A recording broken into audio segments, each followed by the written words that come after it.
자, 오늘 리뷰할 책은 걷는 사람 하정우라는 책입니다. 두께는 한 요정도. 글도 꽤 길고요. 걷기에 대한 어떤 철학을 하정우라는 배우가 담아냈느냐, 걷기에 대해서도 많이 알 수 있었고, 하정우라는 배우에 대해서도 제가 몰랐던 게 굉장히 많았더라고요. 이 거표질 한 장 딱 넘겨보면 어떤 영화에 출연을 했었는지 필모그래피가 나옵니다. 근데 거의 다 본 영화더라고요. 제가 본 영화가 많다는 거는 흥행한 영화가 많다는 거죠. 영화 배우인 줄로만 알았는데 그전엔 연극 배우였었고요. 꾸준히 그림 개인전도 하고요. 하정우가 그림을 그린다, 이런 사실도 제가 잘 몰랐던 거고요. 이 책도 심지어 두 번째 책입니다. 2011년에 백상예술대상 영화 부문에서 남자 최우수 연기상을 한번 받았고요. 시상자로 나서면서 또 후보자였기 때문에 공약을 내세운 게 국토대장정이었습니다. 공약 하나만. 제가 상을 받게 된다면 네. 그 트로피를 들고 국토대장정. 그 국토대장정에 대해서 여러 가지 얘기를 쓰고 있는데 몇 줄만 읽어보겠습니다. 많은 사람들이 길 끝에 이르면 뭔가 대단한 것이 있을 거라 기대한다. 나 역시 그랬다. 그러나 농담처럼 시작된 국토대장정은 걷기에 대한 나의 생각을 완전히 바꿔놓았다. 지금도 나는 길 위에 소소한 재미와 추억들을 모으며 한 걸음 한 걸음 걷는다. 그리고 내가 알게 된 이 작지만 놀라운 비밀을 더 많은 사람들과 나누고 싶다. 그래서 이제 걷기에 대한 책을 쓰게 된 거죠. 사람들은 이동거리를 말할 때 흔히 차로 몇 분 혹은 몇 킬로미터 간다는 표현을 쓴다. 그러나 언제부턴가 내가 이동거리를 말할 때 쓰는 단위는 편도 몇 보가 되었다. 영화 아가씨를 찍을 때는 영화사가 합정역과 상수역 사이쯤에 있었는데 나는 강남에서부터 마포까지 거의 매일 걸어 다녔다. 출근길 편도 16,000보. 이 정도면 상쾌하다. 강남에서 마포까지 걸으면 16,000보랍니다. 어떤 공원 같은 거를 표현할 때 이제 걷는 이 멤버 길이는 이 공원은 몇 보짜리야, 이런 식의 대화를 주고받는다고 해요. 예를 들면 도산공원 한 바퀴는 600보로 따질 수가 있답니다. 84km면 10만 보고 20시간이 걸리고요. 그럼 만 보는 한 2시간 걸리는 거겠죠. 근데 매일 만 보를 걷는 사람이 제주 위에 있는데 한 1시간 반 정도 걸린다고 합니다. 그러니까 얼마나 여유를 가지고 걷느냐에 따라서 이 만보에 걸리는 시간은 좀 개인차가 있는 것이죠. 이렇게 서울을 걸어서 쏘다니면 사람들이 알아보지 않느냐는 질문을 자주 받는다. 아무 문제 없다. 왜냐하면 대체로 이렇게 눈만 내밀고 다니기 때문에. 또 알아본들 어떠랴. 누군가 알아보면 반갑게 인사 나누고 계속 걸어가면 된다. 기분을 전환하는 법은 저마다 다르다. 마음 편한 사람과 수다를 떨기도 하고 평소보다 많은 양의 음식을 먹거나 술을 마시기도 한다. 그런데 어떤 방법들은 확실히 즉각적인 효과가 있지만 부작용이 따른다. 장기적으로 보면 건강에 해롭거나 내 기분은 바꿔주지만 다른 이에게 민폐를 끼치며 상대의 기분을 구겨버리는 것이다. 이럴 때 나는 부작용 걱정 없는 걷기를 선택하는 편이다. 한참을 걷고 나면 수면의 질이 굉장히 높아진다고 얘기하고 있습니다. 일반적으로는 고민이 생기면 사람들이 잠을 잘 못 자고 뒤척이고 이렇게 되겠죠. 그런데 한참 걷고 나면 아주 꿀잠을 잘 수 있다. 이런 긍정적인 측면을 얘기하고 있는 거죠. 자, 여기 이런 얘기가 나옵니다. 종일 책상 앞에서 일하는 직업을 가지니까 제 몸엔 머리와 손밖에 없는 느낌이 들 때가 있어요. 라고 말해서 흠칫 놀란 적이 있다. 아마 많은 사무직 종사자들이 공감하는 얘기일 것이다. 세상은 우리에게 다리 대신 바퀴에 의지해 잽싸게 이동하길 요구하고 머리와 손은 더 빨리 움직여 생산성을 높이라고 다그친다. 이런 와중에 내 다리를 뻗어 천천히 한 걸음씩 내딛는 행위는 잊고 있던 내 몸의 감각을 생생하게 되살리는 일이다. 걷기 전에는 복잡하고 무거웠던 마음이 돌아올 때는 단순하고 가벼워진다. 중요한 일을 앞두고 생긴 불안함이나 초조함도 걷고 나서 집으로 돌아올 때는 말끔히 사라져 있다. 나는 걷기가 나의 삶과 일을 도와준다는 것을 알고 있다. 그래서 천재지변이 일어나지 않는 한 웬만하면 걷는다. 한때 나는 열정을 잃어버린 느낌을 받았다. 나 자신을 추스르는 시간이 필요했다. 내 갈 길을 스스로 선택해서 걷는 것, 내 보폭을 알고 무리하지 않는 것, 내 숨으로 걷는 것. 걷기에서 잊지 말아야 할 것은 묘하게도 인생과 이토록 닮았다. 자, 영화 터널을 저는 되게 재밌게 봤는데 이 터널에 관련해서 얘기하는 부분도 되게 재밌었습니다. 그 부분을 좀 읽어볼게요. 영화 터널을 촬영할 때 단기간에 살을 쫙 빼야 하는 순간이 왔다. 무너진 터널 안에 고립돼 있던 주인공 정수가 사투를 벌이며 버텼건만 구조에는 아무런 성과가 없고 시간만 무심히 3주 뒤로 훌쩍 점프한다. 원래 그 3주 후의 장면은 촬영 중간에 2주 동안의 텀을 두고 철저하게 체중 감량을 한 뒤 촬영하기로 했었다. 그러나 촬영 스케줄상 내겐 부득이하게 딱 5일의 시간이 주어졌다. 5일 동안 빠르게 다이어트를 해서 제대로 먹지도 빛을 보지도 못해 피골이 상접한 모습으로 변해야만 했다. 그런데 서울에서 게다가 1월 초에 무슨 수로 5일 만에 살을 쪽 뺀단 말인가.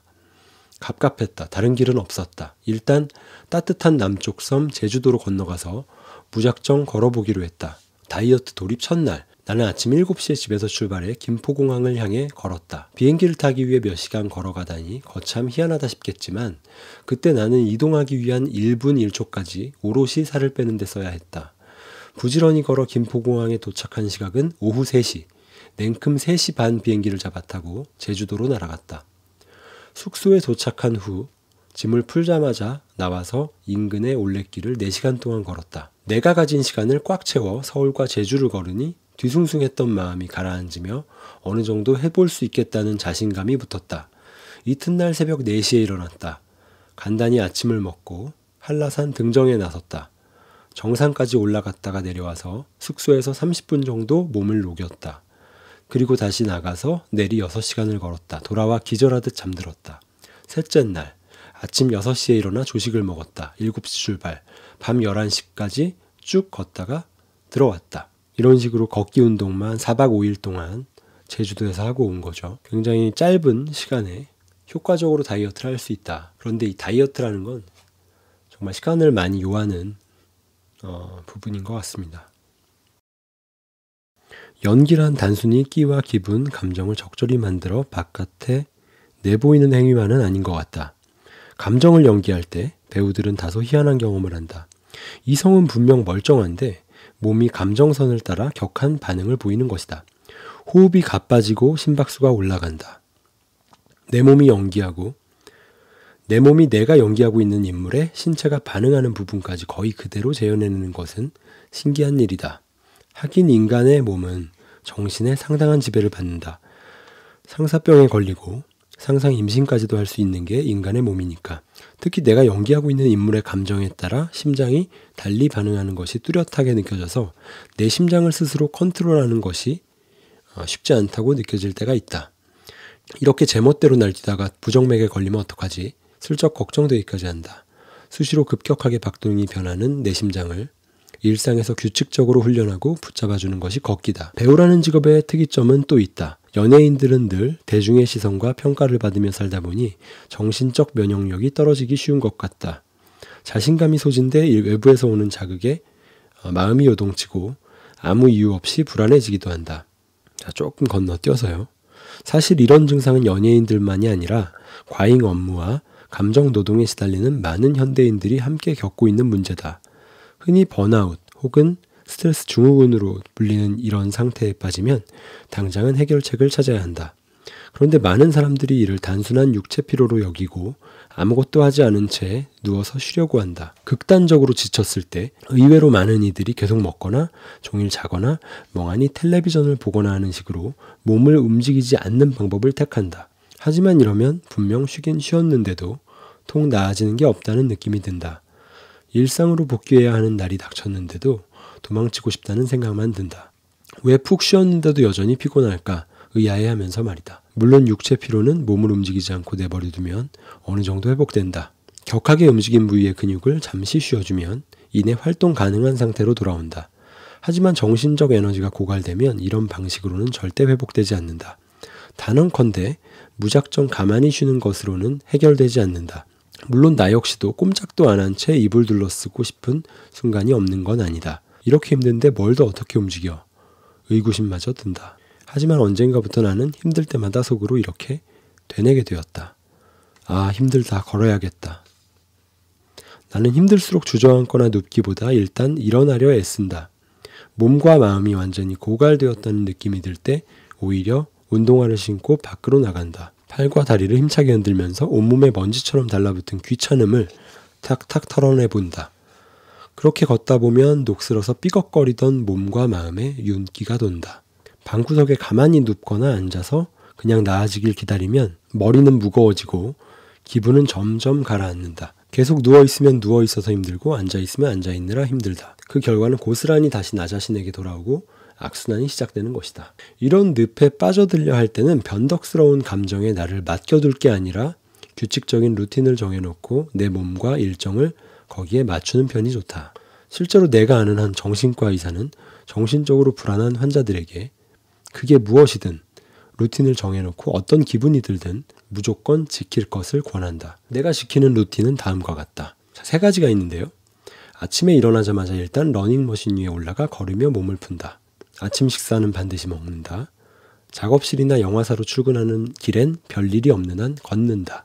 당장 걸으러 나갈 때는 내가 무슨 영화를 보겠다고 이렇게 피곤하고 아픈데 꾸역꾸역 나가나 싶어 귀찮은 마음도 들겠지만 돌아오는 길에는 아주 많은 게 달라져 있을 것이다.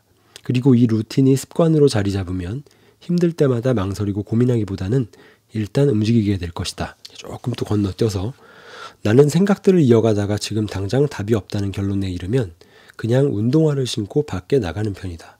살다 보면 답이 없다는 말을 중얼거리게 만드는 문제들을 수없이 만난다. 시간이 필요한 문제라는 것을 알면서도 지금 당장 해결하고 싶은 조급함 때문에 좀처럼 생각을 멈출 수가 없다. 어쩌면 그 순간 우리는 답을 찾고 있는 것이 아니라 문제에 질질 끌려가고 있는 상태인지도 모른다. 답이 없을 때마다 나는 그저 걸었다.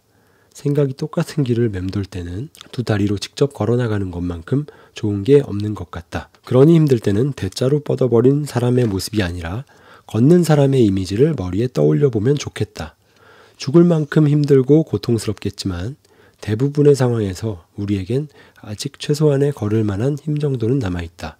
그리고 걷기에는 인간이라는 동물의 태엽을 감아주는 효과가 있어 우리가 발 딛고 선 자리에서 더 버티고 나아갈 수 있도록 힘을 준다.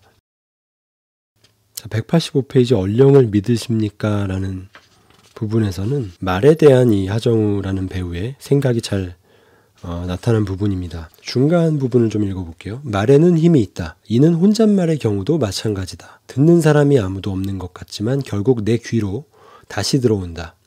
세상에 아무도 듣지 않는 말은 없다. 말로 내뱉어져 공중에 퍼지는 순간 그 말은 영향력을 발휘한다. 비난에는 다른 사람을 찌르는 힘이, 칭찬에는 누군가를 일으키는 힘이 있다. 그러므로 상대방에게 불필요한 오해를 불러일으키지 않도록 말을 최대한 세심하게 골라서 진실하고 성실하게 내보내야 한다. 입버릇처럼 쓰는 욕이나 자신의 힘을 과시하기 위한 날선 언어를 내가 두려워하는 이유다. 자, 신과 함께 이 하정우라는 배우가 출연을 했었죠. 거기에서도 이 말과 관련해서 영향력을 좀 행사한 것에 대한 내용이 나옵니다. 그 살인지옥에서는 직접적인 살인뿐만 아니라 간접적인 살인까지도 유죄로 본다. 누군가를 죽음으로 몰고 가는 원인을 제공했다면 당연히 그 원인이 되는 언행을 한 사람은 살인자다. 주지훈이 연기한 해원맥은 차태원 형이 연기한 자홍에게 이러한 간접살인에 대해 설명해주면서 그러니까 인터넷 댓글 같은 거 함부로 달면 안 돼. 기록 다 남아 라고 말한다. 이 부분은 내가 김용화 감독에게 꼭 넣었으면 좋겠다고 강력하게 제안한 장면이다.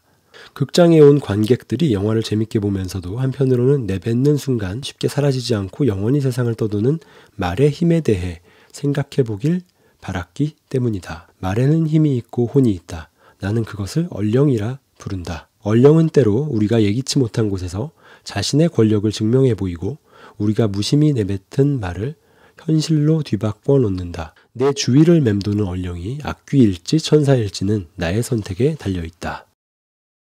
이 하정우 배우가 걷는 자들을 위한 수요 독서 클럽이라는 걸 한대요. 거기서 이제 여러 가지 책을 읽었는데 그 중에서 저도 좀 읽어야겠다라고 생각한 책이 나옵니다.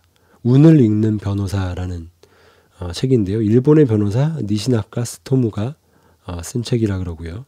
성공과 행복은 철저히 개인의 능력치에 달려있다기보다는 운과 기세에 따라 천차만별로 달라진다는 점에 공감이 갔다.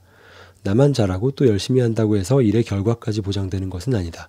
그렇다면 성공과 행복을 불러오려면 어떻게 해야 할까? 이 일본의 변호사 할아버지는 행운을 자기 편으로 끌어들이는 방법에 대해 실제 그가 만난 의뢰인들의 삶을 예로 들어서 쉽고 친절하게 알려준다. 책을 다 읽고 나니 내가 그간 해온 고민들과 나름대로 찾아낸 답을 누군가 대신 써준 것 같다는 느낌까지 받았다. 그게 무척 고맙고 반가운 마음이 들어서 한동안 이 책을 여러 권 사서 주변 사람들에게 선물해 주었다. 이것이 시작이었다. 누구보다 좋은 배우가 되고 싶어 하고 또 좋은 사람으로 살고 싶은 친구들, 후배들과 함께 책을 읽고 이야기를 나누고 싶어졌다. 그들이 얼마나 오랫동안 간절하게 연기와 삶에 대한 고민들을 이어왔는지, 잘 알고 있었으니까. 남자다운 게 뭔가요? 독서 모임에서 맨박스라는 책을 읽었다. 미국의 유명한 사회운동가인 토니 포터가 쓴 이 책의 부제는 이렇다. 남자다움에 갇히는 남자들. 그는 남성성에 대한 고정관념을 맨박스라 지칭하고 이틀을 과감하게 깨부수고 나와야 한다고 말했다. 읽으면서 공감되는 부분이 많았다. 사람들이 흔히 남자답다고 규정하는 특징은 아마 이런 종류인 것 같다. 육체적으로 단단하고 힘이 세며 감정 표현에 서툴다. 어떤 경우라도 강해야 하며 눈물을 보여서는 절대 안 된다. 이런 말들을 들으면 그럴듯하게 여겨지다가도 강한 의문이 생긴다. 모든 남자가 이런 특징을 가지는 걸까? 또 모든 남자가 반드시 이렇게 돼야만 하는 이유가 있을까? 나 역시 종종 남자답다거나 멋진 남성성을 가지고 있다는 말을 들을 때가 있다. 좋은 의미로 해주시는 말씀들이니 쑥스러우면서도 가끔은 물음표를 띄우게 된다. 나는 정말 남자다운가? 이를테면 털털하게 생긴 모습에 저음의 목소리를 가진 나라는 남자 뒤에는 좋아하는 사람들과 끝없이 수다를 떨고 기쁨을 느끼고 함께 일하는 사람들을 세심히 챙기길 좋아하는 또 다른 내가 있다. 이런 특징은 남자다운 걸까 여자다운 걸까? 집밥을 해 먹길 즐기는 나는 식당에 가면 맛있는 반찬을 눈여겨보다가 집으로 돌아와 따라하곤 한다. 명이나물이라든지 오이피클이라든지 자잘한 것들까지 직접 요리하길 좋아하고 식재료를 청결하게 관리한다. 이런 이야기를 하면 나를 잘 모르는 분들은 의외라고 놀라면서 이렇게 덧붙인다. 몰랐는데 여성스러운 취미를 가지고 있다고. 뒤에도 얘기가 좀 길게 있는데요. 고소공포증이 있다라는 거. 20살의 친구 따라서 롯데월드를 갔다가 겁에 질려서 돌아온 게 마지막이고요. 놀이공원 같은 곳에는 안 간답니다. 영화 베를린에 출연하면서는 와이어를 탔는데 이게 굉장히 공포스러웠답니다. 높은 데서 아래를 보면 아찔하고 현기증이 나고 눈이 절로 감긴답니다. 비행기를 탈 때 공포에 대한 얘기도 있습니다. 아마 나는 내가 완전히 통제할 수 없는 위치나 상황에 대한 공포가 있는 것 같다. 이제는 하와이에 자주 가면서 어느 정도 익숙해졌지만 한때는 비행기를 탔을 때 난기류를 만나 기체가 흔들리면 너무나 두려웠다. 내가 잠든 사이 비행기가 난기류에 휩싸여 추락할까봐 떨려서 한숨도 못 잘 때도 있었다. 지금도 나는 기체가 흔들리면 승무원의 얼굴부터 확인한다. 전문가가 보기에 괜찮은 건가? 확실히 안전한 건가? 어쩌면 비행기 탑승 중에 남들보다 훨씬 더 민감해지는 나의 성향이 내 첫 연출작 롤러코스터의 발단이 되었는지도 모르겠다. 한 가지 더 고백하자면 실은 주사도 무섭다. 바늘이 피부를 찌르는 장면은 보기가 힘들다. 왜일까? 극심한 고통도 아니고 그저 따끔할 뿐인데 이유는 잘 모르겠다. 높은 곳과 주삿바늘 이 둘 말고도 나를 약하게 만드는 것들은 더 많지만 우선은 이렇게 말해둔다. 나 역시 두려운 게 너무 많은 한 명의 인간일 뿐이니 부디 이해해주면 좋겠다고. 영화 아가씨에 대한 얘기가 나오는데 이 부분도 좀 재밌게 읽었습니다. 280페이지에 나오는 내용이고요. 박찬욱 감독의 아가씨를 찍으며 나는 거장의 치밀함을 가까이에서 보고 느꼈다. 그는 엄청나게 노력하는 감독이면서 동시에 노력의 밀도가 다른 예술가였다. 그 치밀함은 그저 세심하고 예민한 성미에서 나온다기보다는 영화를 대하는 태도 자체가 완전히 다르기 때문이라는 것을 깨달았다.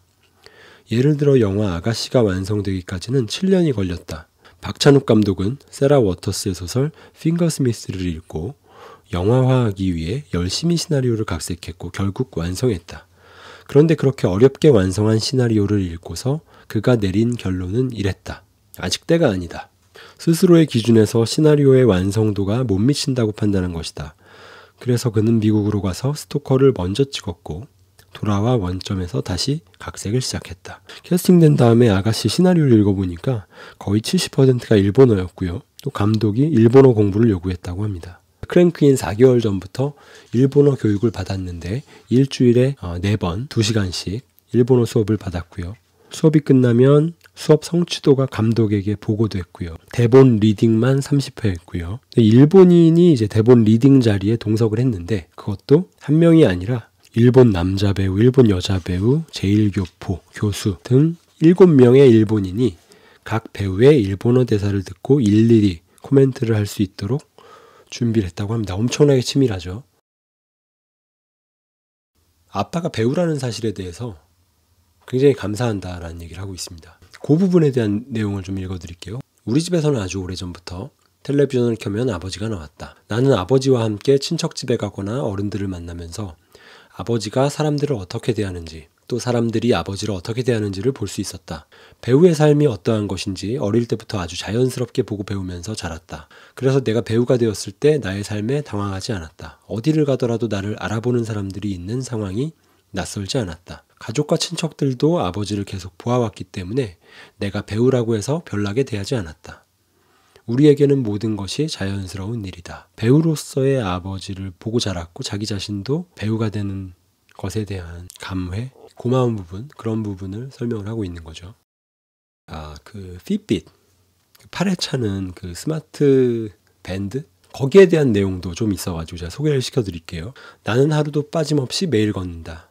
핏빗에 하루 동안 채워야 할 걸음수를 목표치로 설정해놓고 이 정도는 꼭 걸어야겠다고 다짐한다. 핏빗은 다른 기계에 비해 오류도 적고 디자인도 쑥스럽지 않아서 걷기 초심자들에게도 권할 만하다. 나는 핏빗 회사와 아무런 관련이 없다. 홍보 모델도 아니고 처음에 협찬을 받아 사용한 것도 아니다. 이것은 다만 걷는 사람으로서의 사용 후기다. 나는 mp3 기능과 심박수 측정, 수면 패턴 분석 등의 다양한 기능까지 들어간 모델을 사용하고 있지만 초보자라면 핏빗 알타 정도면 충분할 것 같다. 내 걸음수를 정확하게 측정해주고 오랫동안 움직이지 않으면 진동을 보내서 좀 걸으라고 격려도 해주며 목표했던 걸음수를 채우면 화면에서 폭죽이 터지면서 작은 축제가 벌어진다. 손목 위에 이 작은 기계가 내가 걷는 걸 이토록 응원해주니 조금이라도 더 걷게 된다.